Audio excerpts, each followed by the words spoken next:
Hello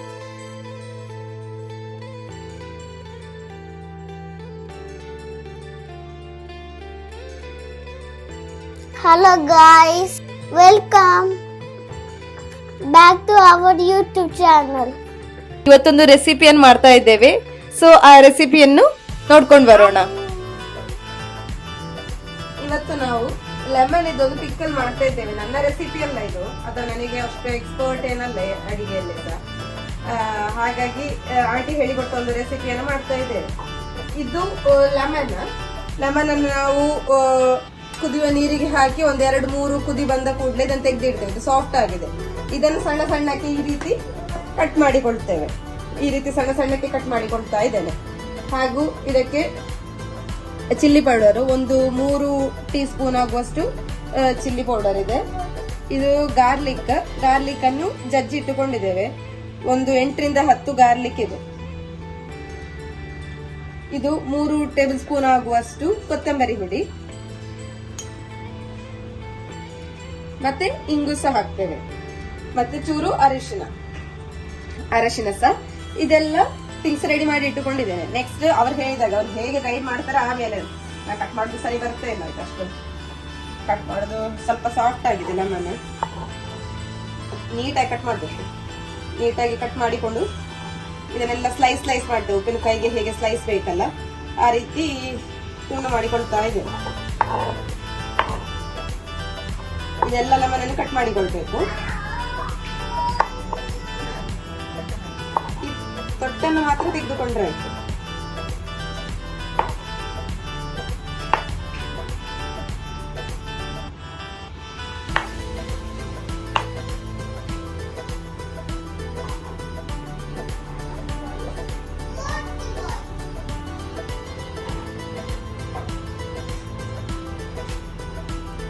ಈ pickle ಇದೊಂದು ವಿಶೇಷತೆ ಏನಂತ ಹೇಳಿದ್ರೆ, ನಾವು ಲೆಮನ್ ಜ್ಯೂಸ್ ಮಾಡಿ ಯೂಸ್ ಮಾಡಿರ್ತೇವಲ್ಲ, ಇದು ಸಿಪ್ಪೆಯನ್ನು ಸಹ ನಾವು ಕುಪ್ಪಿಯ ಡಬ್ಬದಲ್ಲಿ ಹಾಕಿಟ್ಟಿದ್ದೇವೆ.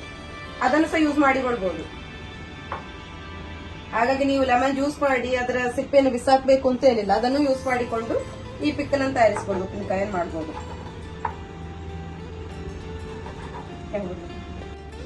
ಈಗ ಲೆಮನ್ ಅನ್ನೆಲ್ಲ ಕಟ್ ಮಾಡಿ ಇಟ್ಟುಕೊಂಡಿದ್ದೇವಲ್ಲ, ಆ ಲೆಮನ್ಗೆ ಸ್ವಲ್ಪ ಅರಶಿನ ಹುಡಿ, ಮತ್ತೆ ಈ 3 ಸ್ಪೂನ್ ಚಿಲ್ಲಿ ಪೌಡರ್ ತಗೊಂಡಿದ್ದೇವಲ್ಲ, full 3 tablespoon chilli powder, ಹಾಗೂ ಸ್ವಲ್ಪ ಉಪ್ಪು, ಮತ್ತು ಇದರಲ್ಲಿ ಅರ್ಧದಾಗುವಷ್ಟು ಈ ಬೆಳ್ಳುಳ್ಳಿ ಇದೆಯಲ್ಲ, ಅದು ಅರ್ಧದಾಗುವಷ್ಟು ಬೆಳ್ಳುಳ್ಳಿಯನ್ನು ಹಾಕಿದ್ರೆ ಆಯ್ತು. ಇದನ್ನು ಹಾಕಿ ಕಲಸಿಕೊಳ್ಬೇಕು.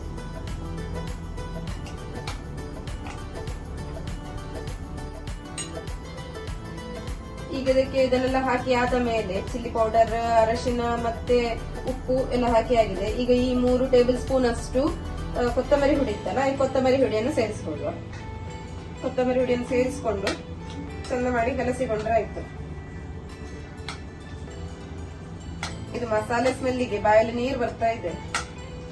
ನಮಗೆ ಸಣ್ಣದಿರುವಾಗ ಅಮ್ಮ ಜ್ವರ ಎಲ್ಲ ಇರುವಾಗ ಉಪ್ಪಿನಕಾಯಿ ಮತ್ತೆ ಗಂಜಿ ಕೊಡ್ತಾ ಇದ್ರು. ಅದು ಸ್ಪೆಷಲಿ ನಿಂಬೆ ಹುಳಿದು ಉಪ್ಪಿನಕಾಯಿ ಕೊಡ್ತಾ ಇದ್ರು ಜ್ವರ ಇದ್ದಾಗೆಲ್ಲ. ಅದೇ ನೆನಪಾಗ್ತಾ ಇದೆ, ಬಾಯಲ್ಲಿ ನೀರು ಬರ್ತಾ ಇದೆ. ಈಗ ಉಪ್ಪಿನಕಾಯಿ ರೆಡಿ ಆಗಿದೆ. ಉಪ್ಪಿನಕಾಯಿಗೆಲ್ಲ ರೆಡಿ ಆಗಿದೆ. ಇನ್ನು ಇದಕ್ಕೊಂದು ಒಗ್ಗರಣೆ ಹಾಕಿಕೊಂಡು ಈಗ ಒಗ್ಗರಣೆಗೆ ರೆಡಿ ಮಾಡಿಕೊಳ್ತಾ ಇದ್ದೇನೆ.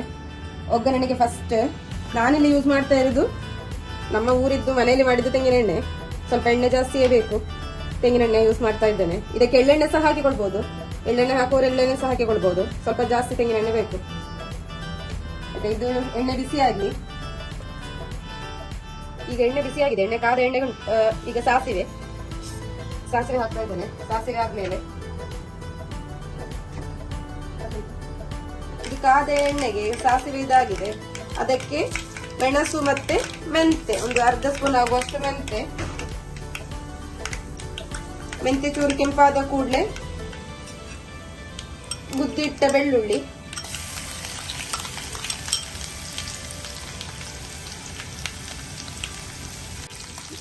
ಗುದ್ದಿಟ್ಟ ಬೆಳ್ಳುಳ್ಳಿಗೆ ಮತ್ತೆ ಕರಿಬೇವು ಸೊಪ್ಪನ್ನು ಹಾಕಿಕೊಂಡು ಕೊನೆಯಲ್ಲಿ ಚೂರು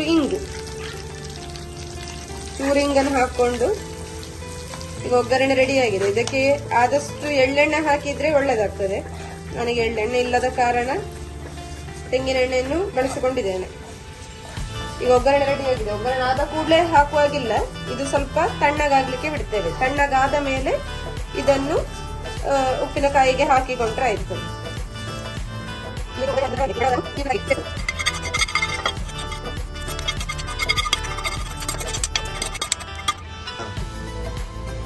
ಈಗ ಇದಕ್ಕೆ ಒಗ್ಗರಣೆ ತಣ್ಣಗಾದ ಮೇಲೆ ಹಾಕಿಕೊಂಡ ಮೇಲೆ ಸರಿಯಾಗಿ ಮಿಕ್ಸ್ ಮಾಡಿಕೊಂಡ್ರೆ ಆಯ್ತು.